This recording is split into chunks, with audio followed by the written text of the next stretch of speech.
PC Ghosh commission నివేదికపై high court తీర్పును హరీష్ రావు స్వాగతించారు. ఎవరెన్ని కుట్రలు చేసినా ధర్మం గెలుస్తుందని నిరూపితమైందని ఎక్స్లో ఆయన పోస్ట్ చేశారు. నిబంధనలకు విరుద్ధంగా చేసిన విచారణను హైకోర్టు తప్పుబట్టిందన్న హరీష్ రావు వ్యక్తిగత ప్రతిష్టకు భంగం కలిగేలా చేసిన వ్యాఖ్యలు చెల్లవని తీర్పునిచ్చిందని తెలిపారు. ఘోష్ నివేదిక ఆధారంగా చర్యలు తీసుకోవద్దని హైకోర్టు తీర్పునిచ్చిందన్న హరీష్ ఈ తీర్పుతో కాంగ్రెస్ రాజకీయ కుట్రలు బట్టబయలయ్యాయని అన్నారు. ప్రజా సమస్యలు పక్కన పెట్టి రేవంత్ రెడ్డి డ్రామాలాడారని విమర్శించిన మాజీ మంత్రి ఆయన నిజస్వరూపం హైకోర్టు తీర్పుతో తేటతెల్లమైందని మండిపడ్డారు.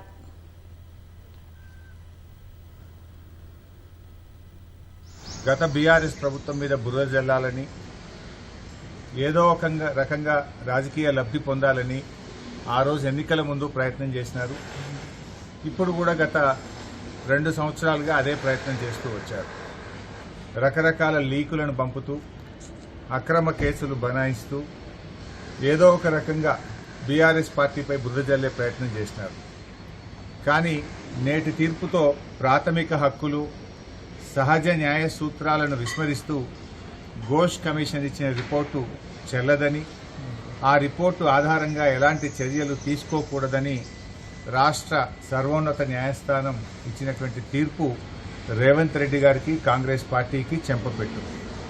ఇప్పటికైనా రేవంత్ రెడ్డి గారు ఈ చిల్లర రాజకీయాలు మాని ఆ కుంగిన 2 పిల్లర్లను వెంటనే మరమ్మతు చేసి రాష్ట్ర రైతాంగానికి సాగునీరు అందించాలని చెప్పి కోరుతా ఉన్నాం. ఎందుకంటే ఇప్పటికే 2.5 సంవత్సరాల విలువైన సమయాన్ని వృధా చేశారు. కాళేశ్వరం ప్రాజెక్టులో 100 కాంపోనెంట్లలో మేడిగడ్డ ఒక కాంపోనెంట్. ఆ మేడిగడ్డలో ఉండే పదుల సంఖ్యలో ఉండే పియర్స్లో 2 పియర్స్ మాత్రమే కుంగినాయి. దాన్ని మరమ్మతు చేయకుండా 1,00,000 కోట్లు కొట్టుకుపోయినాయని, కూలిపోయిందని, కూలేశ్వరమైందని పదే పదే మాట్లాడుతూ ఒక అబద్దాన్ని 100 సార్లు చెప్తే నిజమవుతుందనేటువంటి విధంగా గోబల్స్ ప్రచారానికి కాంగ్రెస్ పార్టీ పాల్పడ్డది. సో ఇవాళ తీర్పు మేము స్వాగతిస్తా ఉన్నాం. ఇప్పటికైనా రేవంత్ రెడ్డి గారు వెకిలి చర్యలు మాని, చిల్లర రాజకీయాలు మాని ఆ 2 పిల్లర్లను మరమ్మతు చేసి రాష్ట్ర ప్రయోజనాలు కాపాడాలని కోరుతా ఉన్నాం. ఎప్పటికైనా కాళేశ్వరమే ఈ రాష్ట్రానికి ప్రాణాధారం అవుతుంది. హైదరాబాద్తో సహా మరి 70% తెలంగాణకు త్రాగునీరు అందించే ప్రాజెక్టు కాళేశ్వరం ప్రాజెక్టు.